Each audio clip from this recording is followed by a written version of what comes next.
This bulletin proudly brought to you in association with Alex Campbell's Menswear.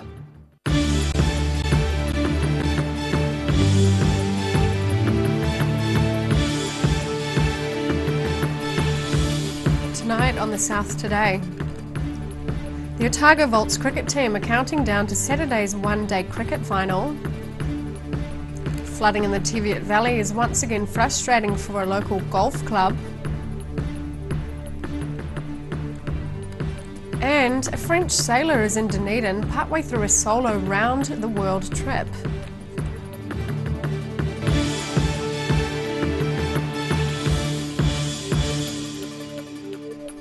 Kia ora, good evening, I'm Sophie Morris. The Otago Volts cricket team are counting down the hours to the domestic one-day cricket final at the University Oval on Saturday. The Volts will host the Wellington Firebirds in the Ford Trophy final, with the team determined to give local fans something to celebrate.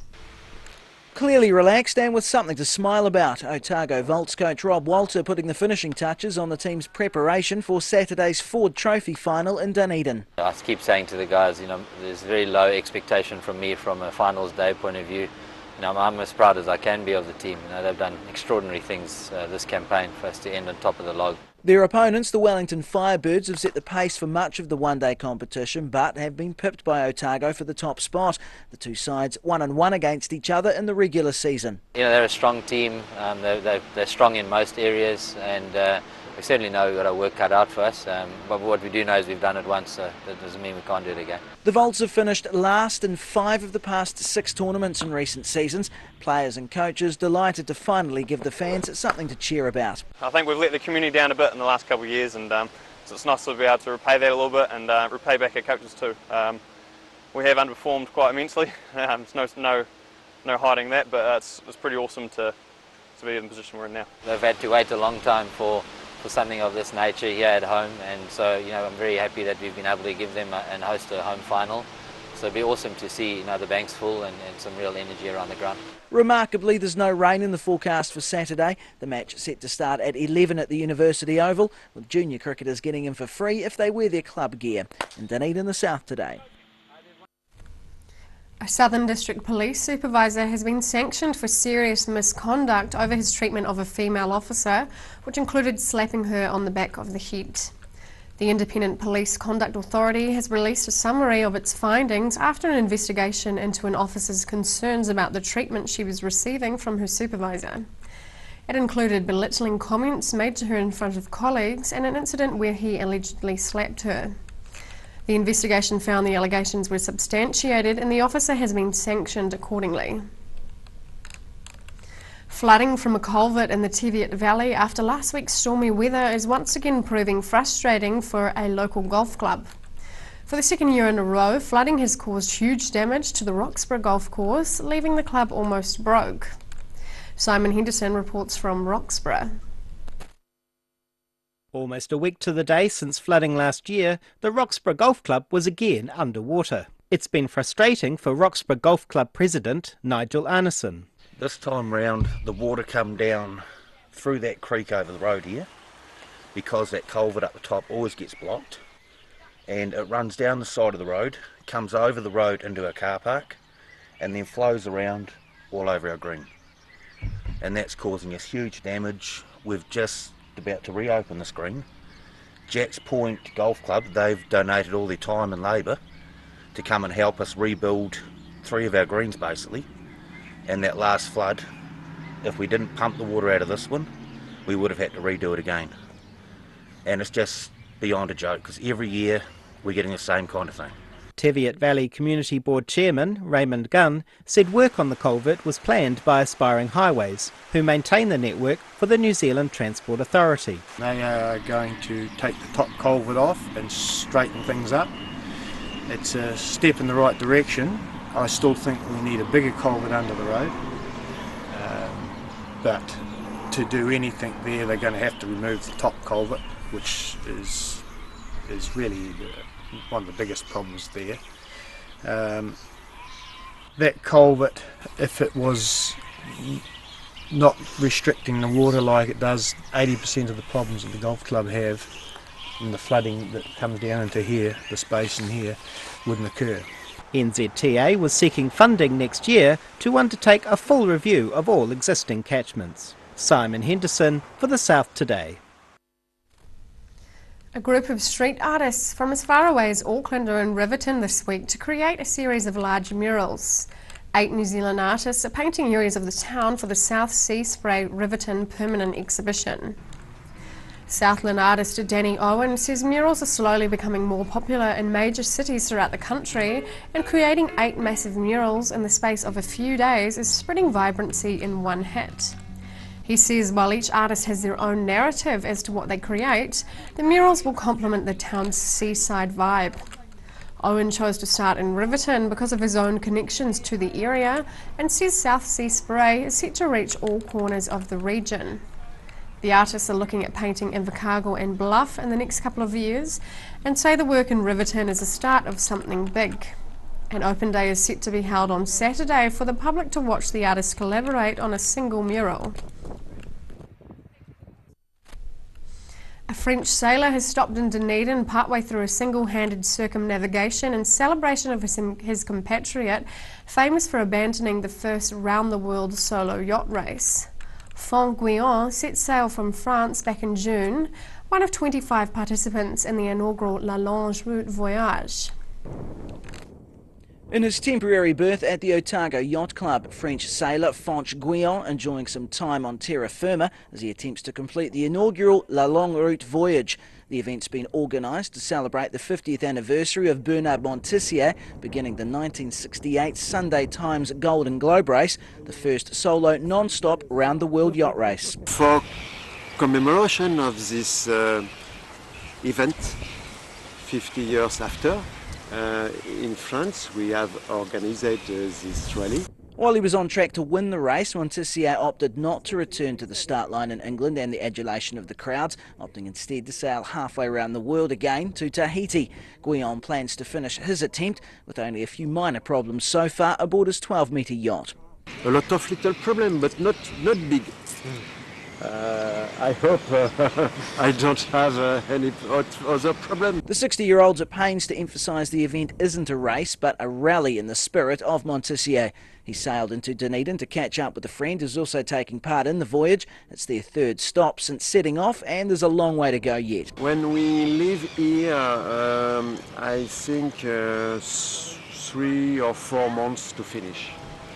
And we will up to arrive in France around March, end of March, I think. Only about a dozen boats remain on the voyage, with half the fleet already retiring. In Dunedin, the South Today. Still to come on the South Today. Queenstown Police are looking for a man after a home burglary in Kingston. And we talk with Professor Robert Patman about the current geopolitical climate.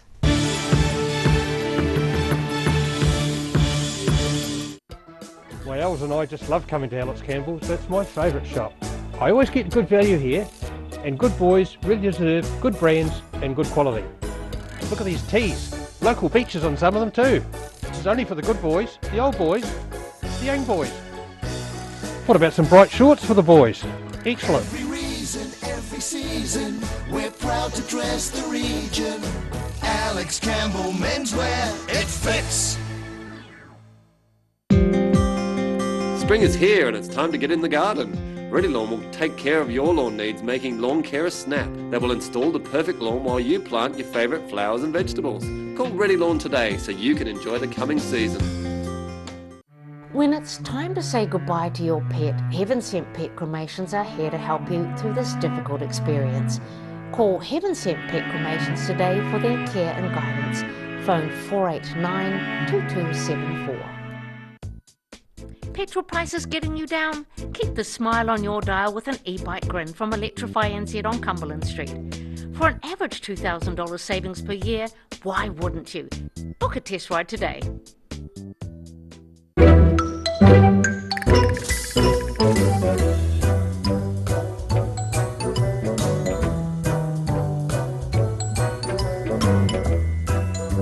It's always really satisfying when a customer comes back after doing a purchase of outdoor furniture and knowing that we've got it done right. At Green Island Medical Centre, we are committed in caring for our future and present generations. We know as a young person, coming to the doctors can be quite daunting. Our highly skilled doctors and nurses will make your experience one where you will leave with a smile. Your health is very important to us. It's that time of year. It's time to get into the garden, and it's time to get your weed eater down here at the Power Garden Department at Andersons Bay Road. This year it's all about the cordless weed eater. Come down and see us at Mitre 10 Mega and we'll help you get it done right. Step into Op Shop on St Andrew and discover a place with plenty of bargains for yourself, your friends and the whole family. We have new items arriving every day. Visit us for a fabulous range of economy and upmarket clothing, accessories, books, shoes and more. Shop with us and support your community. Step into Ross Cafe, located at Ross Home in North East Valley. We have a great range of hot and cold food, friendly service and a warm atmosphere that you are sure to enjoy. We look forward to serving you soon at Ross Cafe.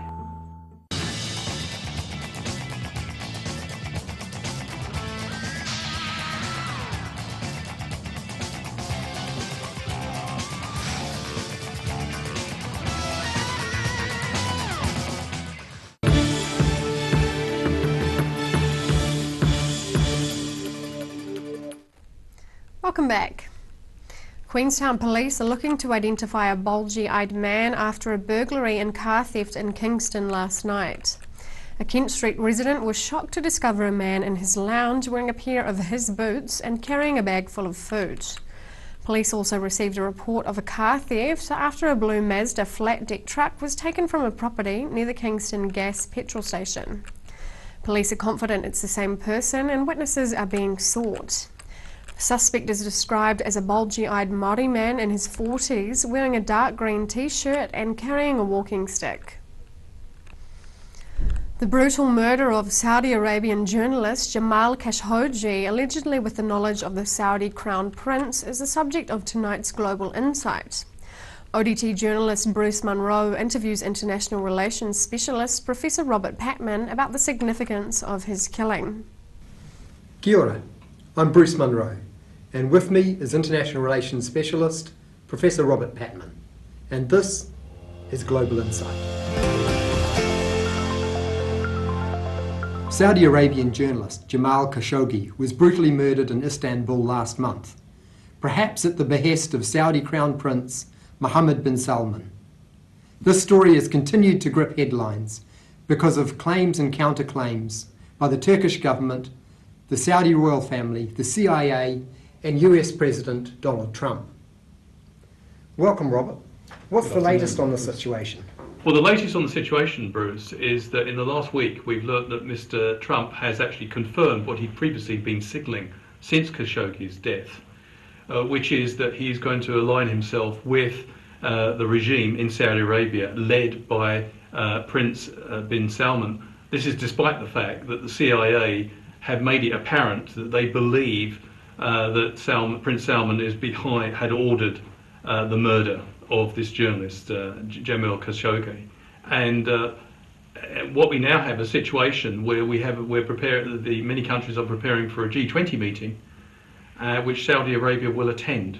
And on the way to the meeting, which will take place in Argentina on Friday, there's been protests against Prince Salman in Tunisia. So it's going to be an interesting meeting amongst the G20 because many of the other G20 leaders do not share Mr. Trump's generosity towards Prince Salman. It's horrific that a journalist should be killed simply for doing their job.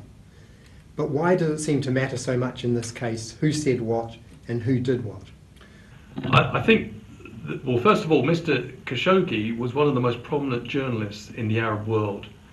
And it was clear September last year that Prince Salman was getting irritated by his journalism, and he fled the country and he started working for the Washington Post based in Washington, and that clearly probably meant that Prince Salman wanted him silenced. So it is a significant development. And of course, as we mentioned before, it's also significant because it shows a conflict within the American government between the president and one of his key agencies, the CIA, the Central Intelligence Agency. Salman has been bringing some reforms to Saudi Arabia, such as allowing women to drive and reopening movie theatres. Will his country become a progressive and democratic ally to the West? I think it looks unlikely. I think his reforms that you just mentioned are designed to bolster the existing autocratic system, to modernise it rather than transform it. And what we've seen also that under Prince Salman is quite an assertive foreign policy in the Middle East, which has upset quite a lot of people in the region. The United States seems to believe that it needs to maintain a close friendship with Saudi Arabia at any cost. Why is that? And do you think their assessment is correct?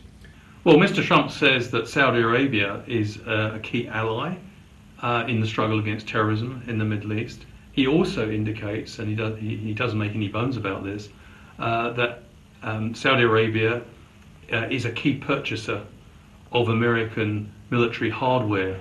The two countries not so long ago concluded an arms deal close to $400 billion, and Mr. Trump has also boasted that Saudi Arabia is poised to invest further billions in the American economy.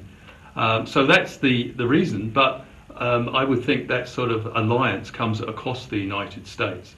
One of the big costs, of course, is that by apparently condoning this murder, Mr. Trump runs the risk of undermining diplomatic conventions, there's the International Convention concerning the security of individuals in diplomatic premises, but also undermining, if you like, a key American value concerning international human rights. Mr. Trump seems to be having no qualms about de-emphasising America's commitment to international human rights by backing the current Saudi regime. What is New Zealand's position on Khashoggi's killing? Are we echoing the US position?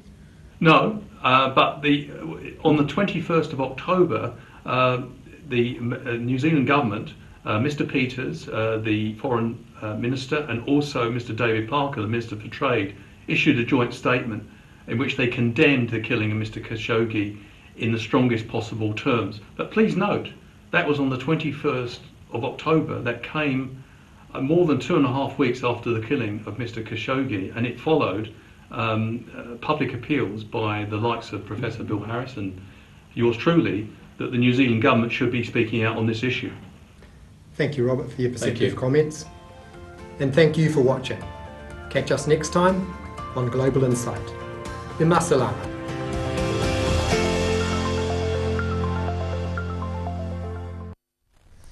After the break on the South Today, we meet the teams converging on the Eria Centre for the South Island Junior Secondary Schools Volleyball Championships, and we take a look at tomorrow's weather.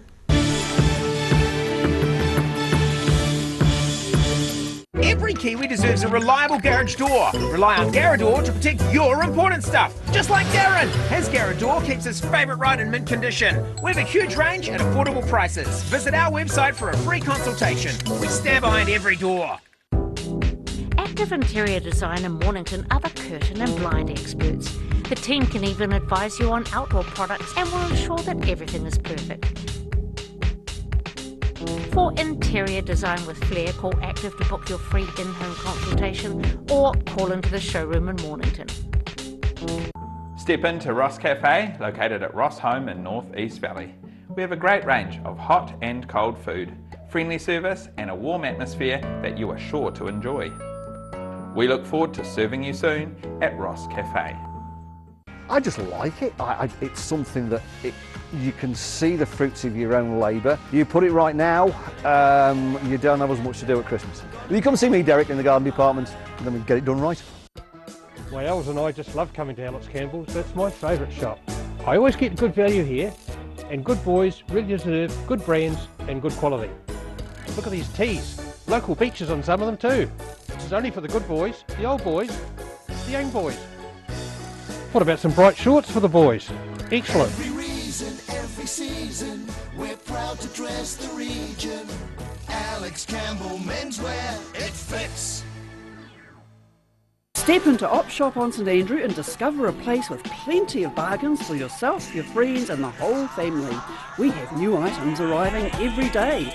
Visit us for a fabulous range of economy and upmarket clothing, accessories, books, shoes and more. Shop with us and support your community. Hello, it's Jeremy down here at Mighty 10 Mega in Andersons Bay. We've got 35 different lawnmowers down in our power garden department. We've got ride-on mowers, petrol mowers, battery operated mowers, push mowers.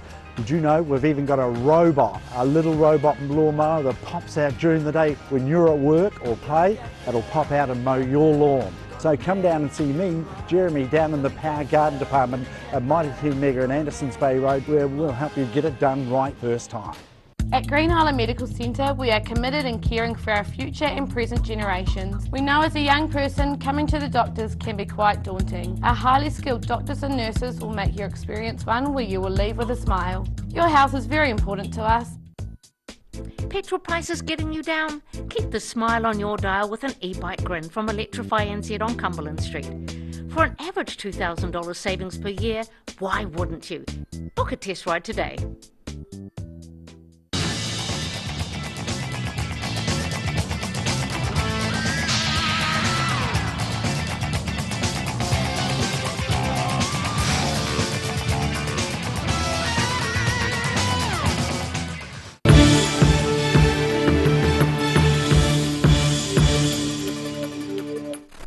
Welcome back. Columba College has a new principal. The Board of Governors and the Board of Trustees have announced the appointment of Pauline Duthie.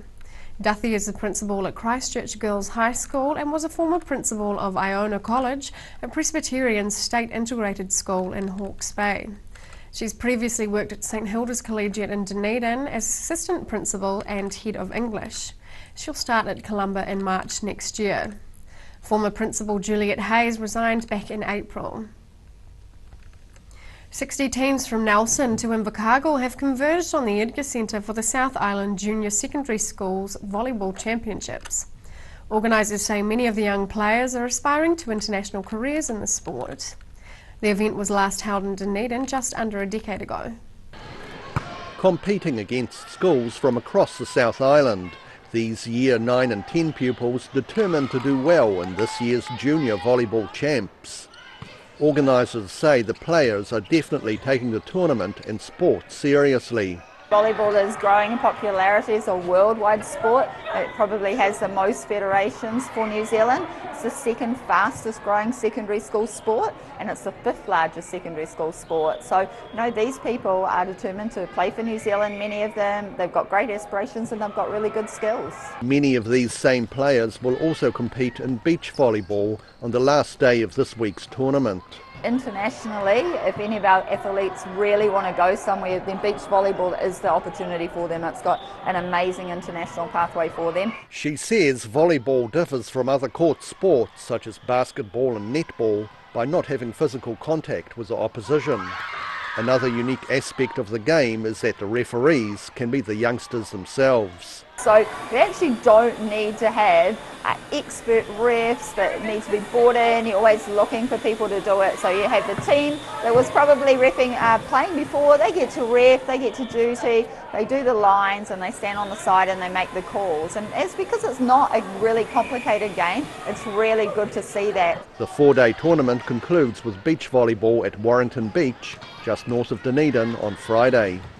In Dunedin, for the South Today.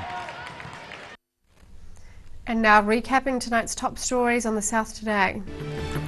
The Otago Volts cricket team are counting down the hours to the domestic one-day cricket final at the University Oval on Saturday. Flooding from a culvert in the Teviot Valley after last week's stormy weather is once again proving frustrating for a local golf club. And a French sailor is in Dunedin partway through a solo sail around the world in celebration of his compatriot, who was famous for abandoning the first round-the-world solo yacht race. And time now for a look at what's happening in tomorrow's ODT. Welcome, Barry. Hello, Sophie. University of Otago has confirmed 21 support staff who took redundancy have been re-employed in a variety of capacities. So, interesting move there. Significant changes to inner city parking is set to benefit businesses, but will mean commuters will have to look elsewhere for inner city parking or all-day parking. So that'll be some frustrations there, no doubt.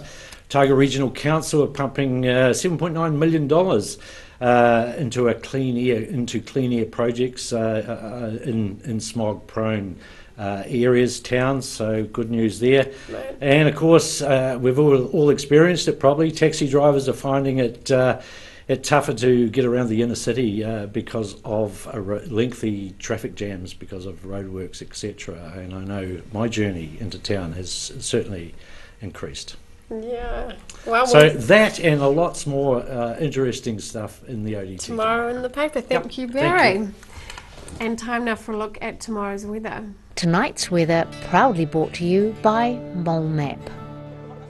Starting with today's city view, a tourist shuttle waits to ferry tourists around the city from Dunedin's Octagon. Looking at the situation, mild and rather humid weather this week as northeasterly airflow continues, windy along the coast.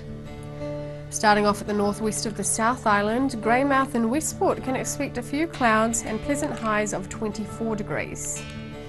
Across to the northeast, Nelson has a chance of showers and a high of 22, grey skies for Blenheim with a high of 19. Cloudy conditions for Canterbury, Kaikoura is set to reach 17 degrees, Ashburton and Christchurch only 16. Looking at the southern towns, Catlins, Balclutha, Gore and Lumsden are in for moderate northeasterlies, some cloud and highs of 19 degrees. Heading westwards to the Central Lakes, moderate northeasterlies, cloud increasing across the region. Wanaka and Queenstown you're aiming for 19, Tiano 20 and Alexandra you're due for a high of 18. Looking at the northern towns, Timaru and Oamaru, moderate northeasterlies, some cloud with 15 degrees. Twizel and Omarama are both looking at moderate northeasterlies, cloud increasing and a high of 19. And in Dunedin, cloudy tonight with gusty northeasterlies and an overnight low of 10. Mostly cloudy tomorrow with a high of 14 and a low of 11.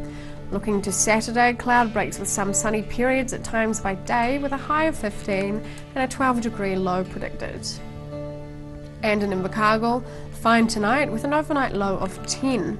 A mild day tomorrow, looking at a high of 20 and a low of half that at 10 degrees. Looking to Saturday, expect sunny periods and high clouds, moderate northeasterlies, a high of 21 and a low of 10. That's all for our news this Thursday. For the latest news from the southern region, head online to odt.co.nz, channel39.co.nz and follow us on Facebook and YouTube. Thanks for joining us and enjoy the rest of your evening. Ka kite anō.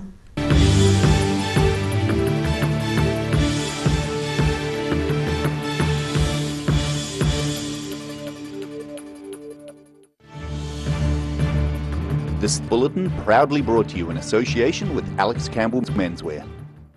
Supporting local content so you can see more of New Zealand on air.